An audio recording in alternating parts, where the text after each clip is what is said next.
Bismillahirrahmanirrahim. Assalamualaikum warahmatullahi wabarakatuh. Alhamdulillahi wassalatu wassalamu ala rasulillah. Asyhadu an la ilaha illallah wahdahu la syarikalah. Wa asyhadu anna Muhammadan abduhu wa rasuluhu alladzi la nabiyya ba'dah. Amma ba'du. Saudara-saudaraku yang dimuliakan Allah Subhanahu wa taala, kita bersyukur kepada Allah pada kesempatan hari ini, bulan yang mulia ini, kita masih bisa melaksanakan berbagai macam aktivitas dan amaliyah, khususnya amaliyah Ramadan, dari mulai saum, tarawih, dan juga aktivitas yang lainnya. Semoga Allah Subhanahu wa taala menerima amal ibadah kita. Saudara-saudara yang dimuliakan Allah Subhanahu wa taala, kita tahu bahwasanya Ramadan ini adalah syahrul Quran, syahrul amal.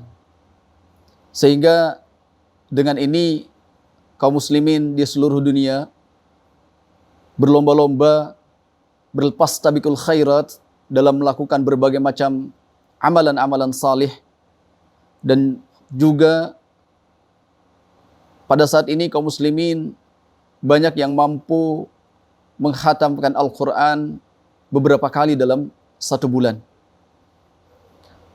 Yang biasanya pada bulan-bulan yang lain barangkali semangat kita agak menurun, khususnya dalam membaca Al-Quran. Ketika di bulan lain kadang satu juz pun kita agak sulit untuk menghatamkannya dalam satu hari. Namun pada saat ini rata-rata di antara kita mampu menghatamkan 5 juz, bahkan ada yang mampu menghatamkan 10 juz dalam satu hari. Itu artinya pada bulan ini semua kaum muslimin berlomba-lomba untuk melakukan amal-amal salih karena sadar bahwasanya bulan ini adalah syahrul Quran. Ketika di bulan lain Allah Subhanahu wa taala melipat gandakan setiap huruf yang kita baca dari Al-Quran, apalagi ketika di bulan Ramadan ini. Saudara-saudara yang dimuliakan Allah Subhanahu wa taala, selanjutnya bagaimana Al-Quran atau bacaan Al-Quran yang kita baca setiap hari mampu membawa dampak yang positif bagi kehidupan kita.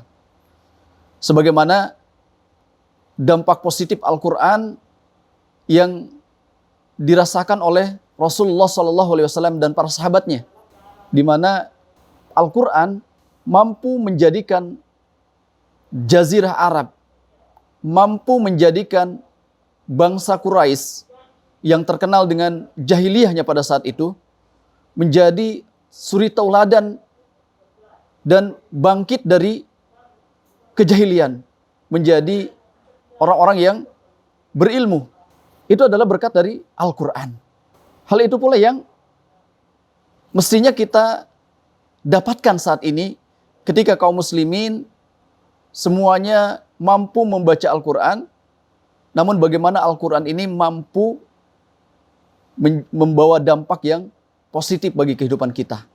Ternyata apa yang dilakukan oleh Rasulullah SAW dan para sahabatnya saat itu sudah tertulis di dalam Al-Quran. Sudah Allah firmankan di dalam Al-Quran bagaimana seharusnya Al-Quran itu dibaca. Sehingga sekali lagi Al-Quran mampu membawa kebaikan bagi kehidupan manusia.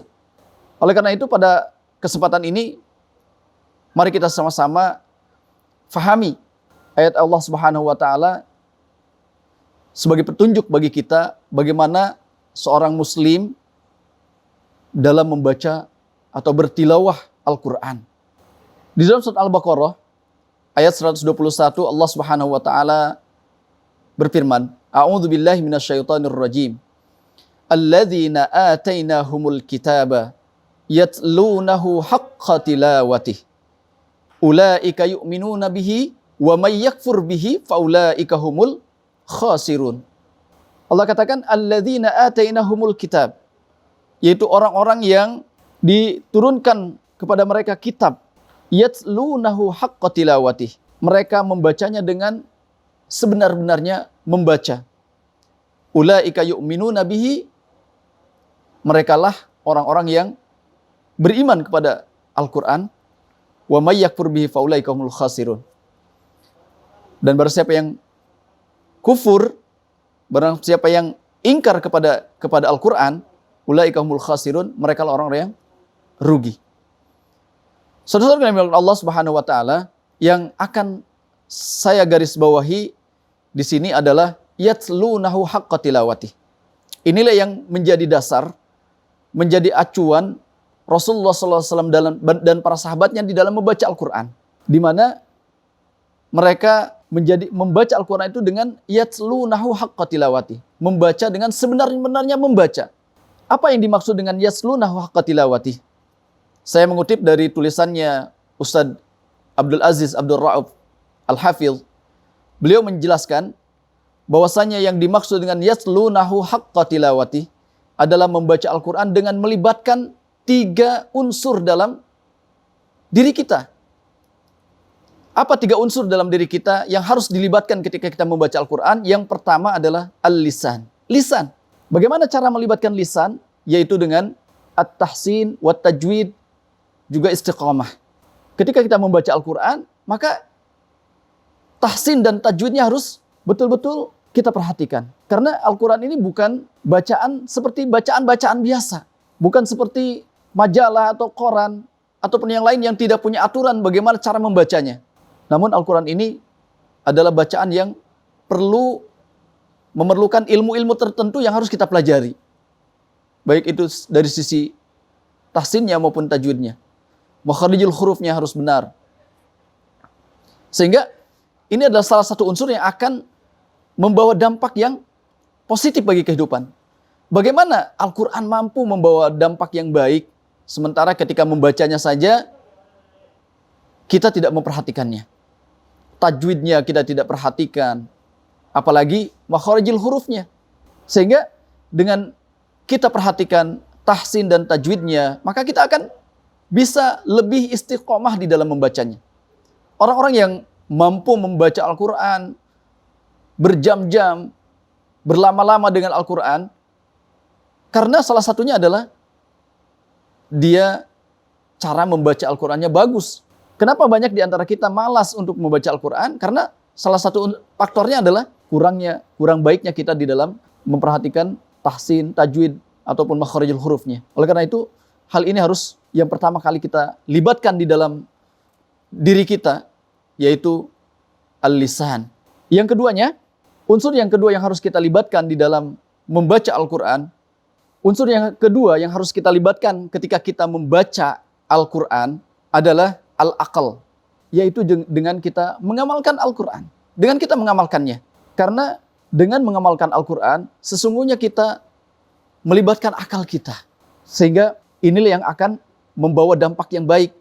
Walaupun tiap hari kita membaca Al-Quran, setiap saat kita menamatkan Al-Quran, namun kita tidak berusaha untuk mengamalkannya, maka Al-Quran itu tidak mampu membawa dampak yang besar dalam kehidupan kita. Ya, dari sisi pahala, insya Allah, sekali lagi setiap huruf yang kita baca itu akan membawa pahala yang besar di sisi Allah Subhanahu wa taala. Namun alangkah lebih besarnya lagi ya, dampak yang akan didapatkan ketika seseorang mampu mengamalkan Al-Quran. Dan ini yang dilakukan oleh Rasulullah SAW dan para sahabatnya. Mereka senantiasa berusaha untuk mengamalkan Al-Quran. Sehingga dengan itu Jazirah Arab mampu menjadi negara, mampu menjadi daerah yang makmur. Unsur yang ketiga yang harus kita libatkan di dalam membaca Al-Quran, yaitu al-qalb, hati. Bagaimana cara melibatkan hati? Yaitu dengan perasaan. Karena membaca Al-Quran itu bukan sesuatu yang biasa. Al-Quran adalah mukjizat dari Allah Subhanahu wa taala. Kadang seseorang ketika membaca novel saja, membaca cerita fiktif saja, kalau melibatkan hati, kalau melibatkan perasaan, itu akan dampaknya akan lain. Apalagi ini Al-Quran. Sesuatu yang nyata, sesuatu yang pasti terjadi ketika memang hal itu belum terjadi. Apalagi kita saksikan saat ini banyak bukti-bukti mukjizat Al-Quran yang sudah terbukti. Sehingga alangkah wajarnya ketika kita membaca Al-Quran, kita melibatkan hati kita, melibatkan perasaan kita. Sehingga dengan ini Al-Quran akan mampu membawa dampak yang baik bagi diri kita, juga bagi orang lain. Coba lihatlah kisah Umar bin Khattab. Ketika beliau sangat benci terhadap Islam, apa yang melatar belakangi beliau sampai akhirnya mendapatkan hidayah dari Allah Subhanahu wa taala? Yaitu bermula dari mendengar bacaan Al-Quran. Andai bacaan Al-Quran yang dibacakan oleh sahabat pada saat itu dibacanya dengan bacaan seperti biasa saja, mungkin tidak akan membawa pengaruh yang positif terhadap Umar bin Khattab pada saat itu. Namun para sahabat membacanya dengan perasaan, sampai akhirnya ketika Umar bin Khattab pun mendengar, yang saat itu dia orang yang paling benci dengan Islam sekalipun, mampu luluh hatinya, mampu tunduk, dan akhirnya mendapatkan hidayah dari Allah Subhanahu wa taala.